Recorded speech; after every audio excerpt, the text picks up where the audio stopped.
আমি আজকে একাত্মতা ঘোষণা করছি এই কারণে, আমি আমার সন্তানের হত্যার বিচার চাই। আমি বিচার চাই, আমি বিচার চাই। এই বিচার আপনাদের নিশ্চিত করতেই হবে। আমার সব সন্তানের কাছে আমার অনুরোধ, আপনারা আমার সন্তানের হত্যার বিচার করুন। কারণ হাদির শেষ ইচ্ছা ছিল যদি মৃত্যু হয় তবু যেন আমার মৃত্যু বিচার হয়। আমি এই বিচার চাই।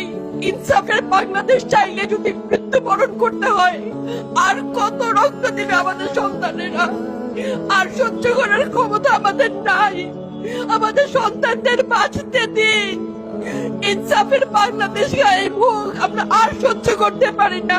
প্রশাসনের কাছে, সবার কাছে একটাই মাত্র অনুরোধ, আমাদের বাচ্চাদের বাঁচতে দিন, আমাদের ইনসাফের বাংলাদেশ দিন।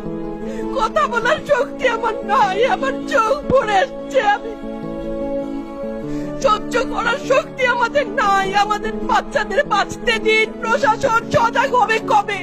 আর কত মৃত্যু আমার বাচ্চাদের দেখতে হবে?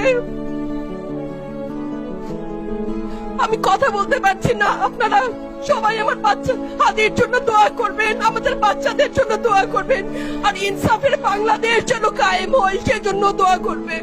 আসসালামু আলাইকুম।